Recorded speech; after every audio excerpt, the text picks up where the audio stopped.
یہ بات کو یہودی اچھا جانتا ہے. تو اس سے سب سے پہلے طریقہ جو بتایا گیا ہے وہ نبی کریم صلی اللہ علیہ وسلم کے طریقے سے ان لوگوں کو ہٹانا ہی مقصود نہیں تھا، بلکہ اس سے دور کرنا، اتنا دور کرنا کہ ان لوگوں کے ذہن میں وہم میں بھی نہ آئے کہ یہ طریقہ بھی ہے کیا.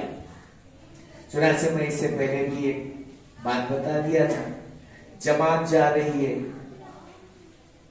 4-5 ساتھیوں کی جو ہے 10 آدمیوں کی جماعت جا رہی ہے. امیر صاحب بیٹھے ہوئے ٹرین میں، ایک سامنے پادری بیٹھا ہوا ہے، انگریز بیٹھا ہوا ہے. اب وہ کہا کہ اچھا بھائی آپ کی تبلیغی جماعت ہے کیا؟ ایسا برگی میں کل سے اجتماع شروع ہو رہا ہے، بہت سارے لوگ جمع بھی ہو رہے ہیں. الحمدللہ اللہ کے فضل سے لاکھوں کی تعداد میں بھی ہم انشاءاللہ تعالی آ جائیں گے. اب جس کو اللہ توفیق دیا بس وہ پہنچ جائیں گے، اللہ رسول کی باتوں کو سنیں گے. تو کہا جی ہاں ہماری جماعت تبلیغی ہے.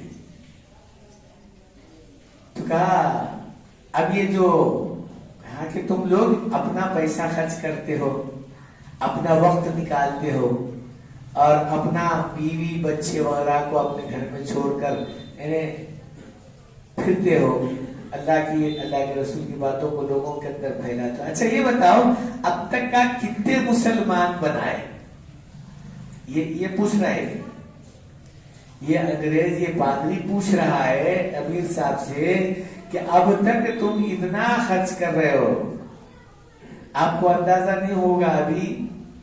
ابھی ایک ہمارے پاس میگزین آتا ہے، الحمدللہ آج کے اس وقت میں تقریباً 10 کروڑ آدمی جماعت میں پھرتے ہیں. 10 کروڑ ساری دنیا میں، صرف ہندوستان کی بات نہیں کر رہا ہوں، میں ساری دنیا کی بات کر رہا ہوں. 10 کروڑ آدمی ہندوستان کے علاوہ انہیں ساری دنیا میں اللہ کے راستے میں چل رہے ہیں، پھر رہے ہیں، اپنا خرچ کر رہے ہیں، اپنا کھا رہے ہیں، اپنا وقت لگا رہے ہیں، اپنا جو ہے پورا معاملہ کر رہے ہیں. 10 کروڑ سے زیادہ لوگ چل رہے ہیں الحمدللہ. تو میرے بزرگوں دوستو، تو اب انہیں بتا رہا ہے کہ بھئی اتنا جو خرچ کر رہے ہیں بتائیے کیا تم کتنے مسلمان بنائے؟ اب چونکہ مسلمان ذرا جذباتی ہوتا ہے، ارے بھائی ہم اپنا پیسہ خرچ کر رہے ہیں، اس میں کوئی شک نہیں، ہم اپنا کھا رہے ہیں، اپنے گھروں کو، اپنے بیوی بچوں کو اپنی جگہ پر چھوڑ کر نکل رہے ہیں. خیر ہم تو اپنا کر رہے ہیں، مگر تم جو ہے حکومت سے نہیں بلکہ پیسے لے رہے ہیں، امریکہ سے وغیرہ وغیرہ سب تم لوگوں کو جو ہے پیسہ مل رہا ہے. یہ بات بالکل سچ کہہ رہا ہوں، میں اپنے کانوں سے سن کر بول رہا ہوں کہ لوگوں کو جو تبلیغ کرتے ہیں عیسائی لوگ، ان کو باضابطہ پیسے ملتے ہیں. چنانچہ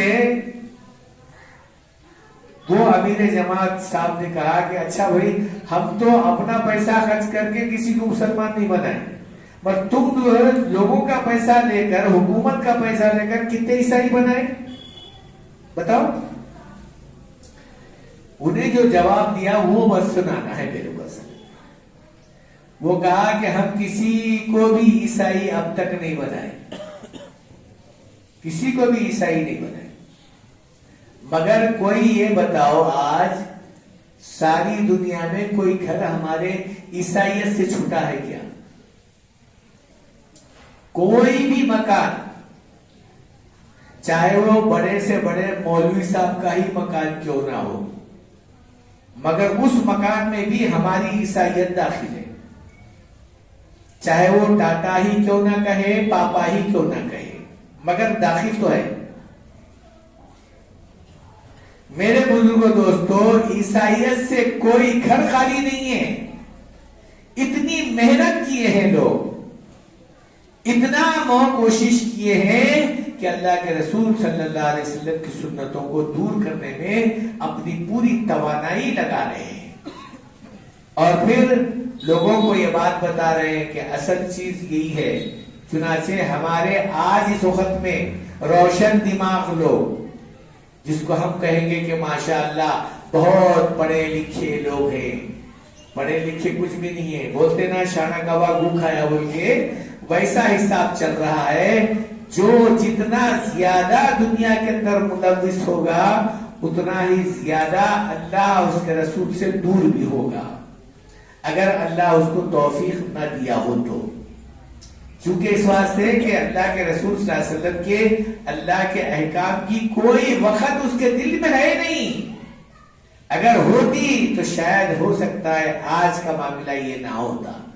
میرے بزرگوں دوستوں، انہی باتوں کو سامنے رکھ کر اس سے پہلے بھی میں بتایا تھا کہ ریزرویشن پاس ہوا یہ یہودیوں میں اور یہ نصرانیوں میں، یہ انگریزوں میں 3 باتوں کا ریزرویشن پاس ہوا تھا. پہلا توحید سے ان لوگوں کو ہٹا دینا، یعنی ایک خدا سے ان کو جو ہے دور کر دینا. دوسرا ان کے نبی کی سنتوں سے ان کو جو ہے انحراف، انہیں بالکل دور کر دینا، ان کے دل کے اندر اہمیت اس کی ختم کر دینا. تیسرا ان کے اندر اتحاد نہیں رہنا یا باقی نہیں رہنا. یہ 3 باتوں کو سامنے رکھ کر یہ لوگ محنت کرے، کوشش کرے اور وہ لوگ کامیاب بھی رہے ہیں.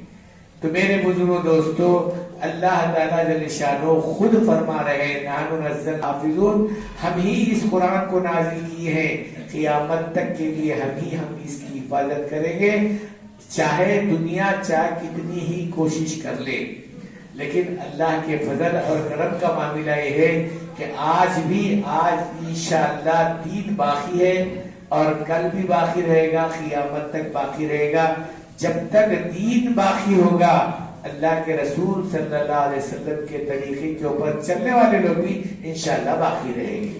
اور پھر اتنا ہی نہیں ہے بلکہ اس چلنے والے لوگوں کو کچھ نہ کچھ اللہ توفیق دے گا کہ وہ دوسروں تک بھی بات پہنچانے کی فکر کریں گے. اسی لیے توحید کو سامنے رکھ کر، اللہ کی ایکتائی کو اور بڑائی کو سامنے رکھ کر، نبی کی رسالت کے بارے میں فکر کرتے ہوئے لوگوں کے اندر اللہ کے رسول صلی اللہ علیہ وسلم کی سنتوں کو اجاگر کرنا اور آپس میں لوگوں کو جمع کرنا، یعنی اتحاد پیدا کرنا. اسی لیے نماز کا جو معاملہ ہے، ایک ہی سب پہ ٹھہرے ہوئے محمود و ایاز، نہ کوئی بندہ رانا کوئی بندہ نواز. یہ نماز کا بھی جو معاملہ ہے اسی انداز سے ہمارے اجتماعات کا بھی معاملہ ہے. ہمارے جو اجتماعات اس وقت میں ہو رہے ہیں، چاہے یہ برگی کا ہی کیوں نہ ہو، اس وقت میں جو کل سے شروع ہو رہا ہے، اللہ کا فضل اور کرم کا معاملہ ہے کہ ہر جگہ پر لوگوں کو جمع کیا جائے. صرف ایک بات پر جمع کیا جاتا ہے کہ بھئی اللہ کی ایکتائی اور اللہ کی بڑائی کو سامنے رکھا ہے. اور دوسری بات یہ ہے کہ اللہ کے رسول صلی اللہ علیہ وسلم کی سنتوں پر جتنا ہم سے ہو سکتا ہے عمل کرنے کی فکر کرنا ہے. پھر آپس میں ایک دوسرے کے ساتھ میں جوڑی اور پھر جو ہے اتحاد کا معاملہ پیدا کر دیا جاتا ہے، چاہے وہ کتنا ہی اپنے اعتبار سے فرقہ بندی ہی کہیں اور کہیں ذاتیں وہ اپنی جگہ پر ہے.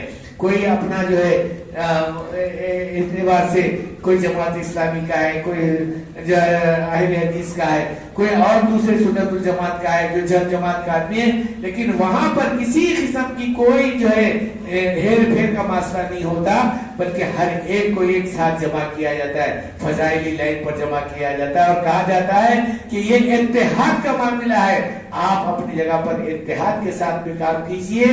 اسی لیے تو نماز کے اندر جہاں ٹھہرا جاتا ہے کندھے کو کندھا لگا کر، وہاں پر بھی لوگوں کو جوڑ کر جو ہے اللہ رسول کی باتیں کی جاتی ہیں. تو میرے بزرگوں دوستو، یہ جو جماعتیں ہیں، یہ جو اجتماعات ہیں، ان تینوں باتوں کو سامنے رکھ کر ہو رہی ہیں. الحمدللہ اللہ تعالیٰ جس کو توفیق دیا وہ تو خیر پہنچ ہی جاتے ہیں.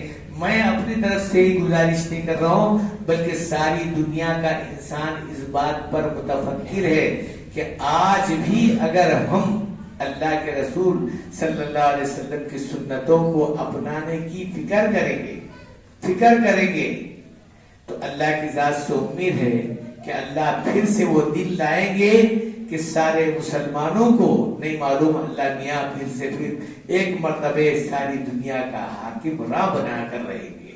اس لیے پھر یہ آیت کو میں پڑھتا ہوں، سن لیجئے. وَلَا تَهِنُوا وَلَا تَحْزَنُوا وَأَنْتُمُ الْأَعْلَوْنَ إِن كُنتُم مُؤْمِنِينَ.